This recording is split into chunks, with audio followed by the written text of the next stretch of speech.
2026, c'est le retour des grandes sagas d'horreur qu'on connaît déjà, Evil Dead, Resident Evil, Silent Hill, mais pas seulement, on a aussi plein de créations originales, de petits films d'auteurs d'horreur qui sortent cette année, et on va tout de suite voir ça. Il y a tellement de sorties d'horreur dont il faut que je parle, que pour que ce soit le plus cohérent possible, je vais vous en parler dans leur ordre chronologique de sortie en salle en France, sachant qu'à la fin, je laisserai un petit temps pour parler des films qui ne sont pas encore confirmés, dont on ne connaît pas encore la date de sortie française. Je passe rapidement sur 28 ans plus tard, tout simplement parce que à l'heure à laquelle je tourne cette vidéo, il est déjà sorti. Je peux simplement vous dire que je l'ai adoré, je l'ai bien préféré à son prédécesseur, je le trouve beaucoup moins dans le pathos et enfin dans quelque chose de beaucoup plus intéressant dans l'horreur. Le 21 janvier sort le film Primate, l'histoire d'un chimpanzé qui se retourne contre sa famille adoptive. Je n'ai aucune attente pour ce film, le pitch ne me donne pas envie, je n'aime vraiment pas les films d'horreur qui tournent autour d'animaux tueurs, ça ne m'intéresse pas. Le réalisateur, je ne suis pas en confiance, c'est celui qui a fait le Resident Evil de 2021 que je n'avais pas aimé, et Strangers Prey at Night de 2018 qui était selon moi assez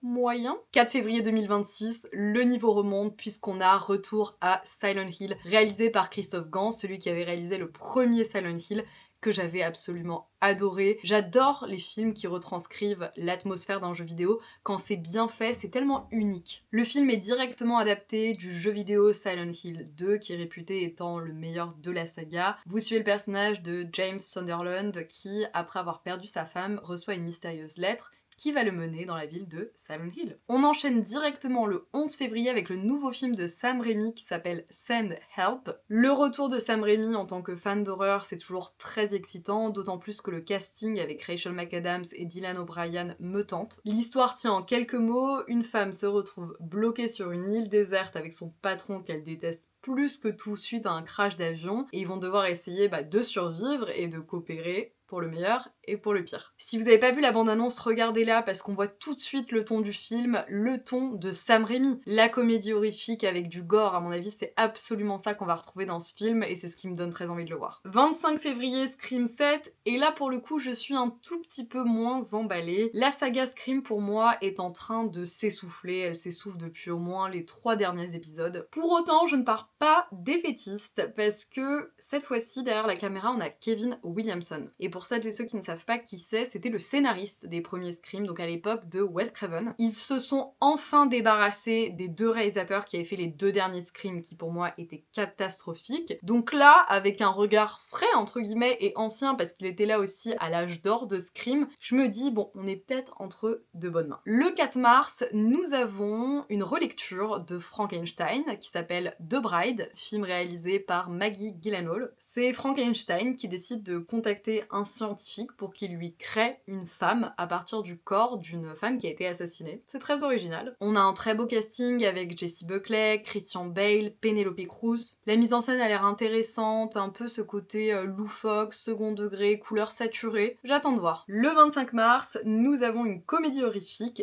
They Will Kill You, et là pour le coup, c'est un film que j'attends très particulièrement. Ça raconte l'histoire d'une jeune femme qui cherche du travail et qui finit par accepter un travail de femme de ménage dans un immeuble new-yorkais avant de se rendre compte qu'une sorte de secte un peu chelou habite les lieux et qu'elle va passer une très mauvaise soirée. Bien sûr, la première chose à laquelle je pense quand je lis le pitch et quand je regarde la bande-annonce, c'est Wedding Nightmare. J'adore Wedding Nightmare, c'est un de mes films d'horreur préférés en termes de comédie d'horreur, je trouve qu'on ne fait pas mieux. Et évidemment, ma première inquiétude c'est ok, ça a l'air très bien, c'est une très bonne idée, mais à quel point est-ce que vous allez réussir à vous détacher de Wedding Nightmare? À la production, on a le duo Andy et Barbara Muschetti, je sais pas si je prononce bien le nom, qui sont connus notamment pour avoir fait les films Ça, vous savez, sur le clown Ça, et la série Bienvenue à Derry. Donc entre guillemets, à la production, on a quand même des gens qui s'y connaissent dans le milieu horrifique, et honnêtement, la bande-annonce est hyper fun, donc bon, voilà, j'attends à voir en espérant que ça se détache un petit peu de Wedding Nightmare. Et ce qui est très drôle, c'est que le hasard du calendrier fait que le même jour, donc le 25 mars, sort Wedding Nightmare 2. Ça va être très drôle, je pense que je vais peut-être aller les voir les deux dans la même journée, vous savez, genre faire un Barbenheimer quand on avait fait genre Barbie, Oppenheimer. Si le nom Wedding Nightmare ne vous dit rien, c'était une comédie horrifique sortie en 2019 qui est maintenant disponible sur Disney+. C'était l'histoire d'une jeune femme qui se mariait avec un homme très riche qui venait d'une famille réputée puisque la famille avait fait fortune dans les jeux de société. Et le jour de leur mariage, elle doit jouer à un jeu avec la famille et elle tire au sort le jeu du cache-cache. Sauf que c'était pas un cache-cache cache-cache très conventionnel, vous allez voir, c'est un cache-cache où la famille doit essayer de la tuer. C'est pas vraiment un spoiler, c'est vraiment dès le début du film, ça part comme ça. C'était un slasher comédie horrifique. Et là du coup, c'est la suite. C'est une suite qui se déroule quelques heures après la fin du premier. On ne sait pas grand chose de l'histoire, mais quand on regarde la bande-annonce de Wedding Nightmare 2, on se rend compte qu'en fait, on pensait la menace éradiquée avec la fin de la famille, et en fait là on se dirige vers un truc beaucoup plus grand avec une secte. À voir, moi j'ai très très hâte. Le 15 avril, nous avons le premier film d'un réalisateur néo-zélandais, et le film s'appelle Marama. Nous sommes en 1859, dans l'Angleterre victorienne, et une jeune femme maori va se retrouver dans un manoir isolé dans le Yorkshire, en Angleterre. Le résumé nous apprend en quelques mots qu'elle va devoir affronter des blessures du passé et des forces surnaturelles. Résumé donc assez large, assez flou. Moi ce qui m'intéresse, c'est cette idée de l'Angleterre victorienne. Je viens de finir de lire Léo de Hurlevent et je suis totalement dans cette ambiance-là, donc j'ai très envie de voir un film comme ça. Le 13 mai sort un des films que j'attends le plus, et vous allez voir, ça vous fait rire parce que je pense que vous n'avez pas forcément entendu parler du film. Ça s'appelle Obsession et c'est réalisé par un jeune réalisateur qui s'appelle Curry Barker. Le réalisateur s'est fait connaître sur les réseaux sociaux en postant des courts-métrages d'horreur, et en 2024, il a posté sur YouTube un court-métrage qui s'appelait Milk and Cereal, qui avait fait vraiment beaucoup parler de lui sur les réseaux. Moi je l'avais regardé par pure curiosité, j'avais trouvé ça extrêmement intéressant, extrêmement frais, et l'histoire d'Obsession est vraiment très particulière. Donc c'est l'histoire d'un jeune homme qui décide d'acheter à son ami d'enfance un jouet réputé surnaturel, en espérant que son amie tombe amoureuse du jouet. Moi, le pitch, je suis embarquée. 22 juillet, une autre immense attente. Evil Dead Burn. Pourquoi c'est une aussi grosse attente? Première chose, j'adore la franchise Evil Dead. Je trouve que c'est une des franchises d'horreur qui vieillit le mieux, c'est-à-dire qu'à chaque fois qu'un nouveau réalisateur arrive, il s'approprie le genre, il s'approprie ce qu'il faut, il joue avec le film. Moi j'adore le remake notamment de 2013 que je trouve absolument brillantissime, j'adore ceux de Sam Raimi, et j'avais bien aimé Evil Dead Rise. Et puis la deuxième chose, c'est qu'on a quand même un réalisateur français, le réalisateur de Vermine. Il faut savoir que Sam Raimi a vu Vermine, a adoré Vermine, et a appelé Sébastien et lui a dit « réalise le prochain Evil Dead ». Le 9 septembre, le film le plus lunaire de cette liste, et honnêtement, je n'arrive toujours pas à enregistrer l'information, mais il va falloir l'enregistrer. On a DC, vous savez, DC Comics, les super-héros, mais ils ont décidé de faire un film d'horreur. Et attendez, le réalisateur, James Watkins, le réalisateur d'un de mes films d'horreur préférés, Eden Lake, qui a fait aussi le speak no evil américain qui était vraiment pas mal, DC Comics en horreur. Ah mais franchement, moi, j'arrive même pas à voir à quoi ça va ressembler. Et attendez, ça ne s'arrête pas là. Le scénariste est Mike Flanagan. The Haunting of Hill House, The Haunting of Bly Manor. Je ne sais pas ce qui se passe. Je ne comprends pas le projet. Et le pitch est encore plus lunaire. Donc c'est un jeune homme qui va se retrouver défiguré par un gangster et qui va décider d'aller voir un scientifique pour que son corps soit enveloppé, transformé dans de l'argile. Le 16 septembre, un nouveau Resident Evil, oui, encore. On pensait qu'il n'avait plus rien à dire, mais apparemment si. Alors cette fois-ci,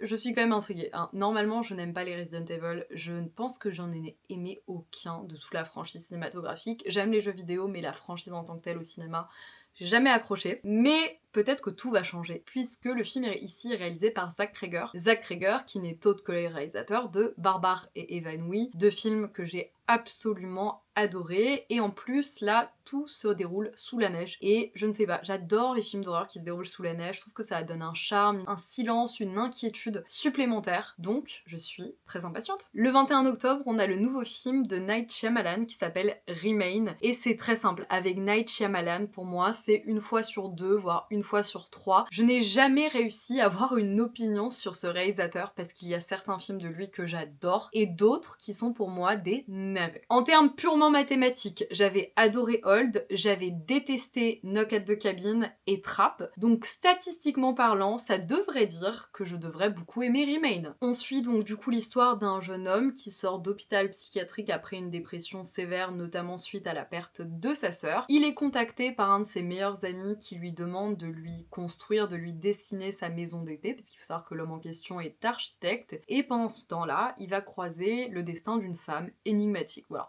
on ne sait rien de plus. Le 30 décembre, nous avons Werewolf, qui est le nouveau film de Robert Eggers. Robert Eggers qui avait notamment fait Nosferatu, The Lighthouse. 2 ans après Nosferatu, il revient donc à nouveau avec un film d'époque, puisque l'intrigue se situe au XIIIe siècle, en Angleterre, où un loup-garou terrifie des villageois. On a également un très beau casting avec William Dafoe, avec qui il est habitué de travailler, Lily Rose Depp pareil, et Aaron Taylor-Johnson. Et maintenant, j'en ai fini donc avec la liste de films qui sont programmés avec des dates de sortie en France, sachant qu'ils peuvent souvent modifier les dates de sortie, mais ça c'est un détail. Maintenant on arrive avec une liste de films qui n'ont pas de date de sortie en France. Ce qui peut signifier 2 choses. Grand 1, ils n'ont peut-être pas encore de distributeur et ils vont bientôt être achetés pour être diffusés en France et on devrait avoir des dates de sortie très bientôt. Deuxième option, beaucoup moins fun, ce sont des films qui ne seront jamais achetés en France, et donc ce sera à nous de nous débrouiller, où ils arriveront peut-être sur des plateformes dans quelques mois, voire années. Donc tout en haut de la liste, celui que j'attends le plus, Terrifier 4, qui a été annoncé par son réalisateur comme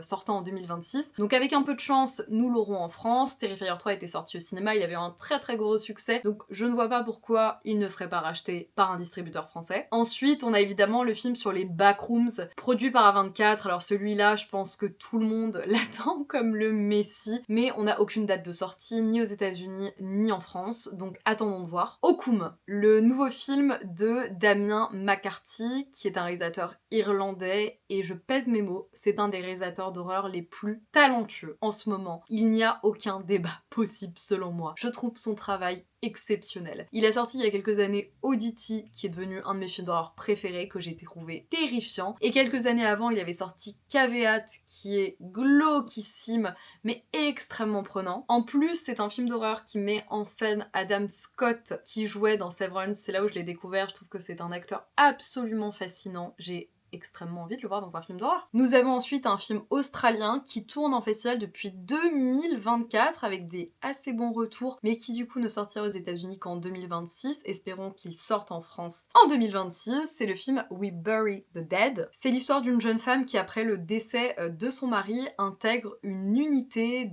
d'enterrement de corps. C'est tellement bizarre, et elle se rend compte que en fait les corps reprennent vie. Le dernier film dont je vais vous parler, dont j'espère une sortie française, c'est le film The Plague, qui avait été sélectionné à Un certain regard à Cannes. J'avais été à Cannes à l'époque, donc l'année dernière, et je l'avais malheureusement raté. C'est l'histoire d'un adolescent qui intègre un camp de water polo et qui subit une forme de bizutage, parce qu'en fait dans ce camp, quand il y a un nouveau, tout le monde fait exprès de dire que ce nouveau a une maladie qu'ils appellent la peste, et petit à petit pour ce jeune garçon, la réalité et la fiction vont finir par se mélanger. Merci à tous et à toutes d'avoir suivi cette très longue liste de films. Alors dites-vous que je n'ai même pas tout mis, mais j'avais essayé vraiment de mettre les choses qui m'intéressaient le plus ou ce que je trouvais le plus pertinent. On aura sûrement de nombreux autres films qui vont être annoncés, qui n'ont même pas été cités là dans tout ce dont je vous ai parlé. J'ai très hâte, 2026 s'annonce très riche. Et je vous rappelle que si vous avez raté les films d'horreur de 2025, j'ai un top 10 et flop 5 dans une seule et même vidéo de tous les films d'horreur qu'il fallait voir ou ne pas voir en 2025, et ça s'affiche juste ici. Merci à tous!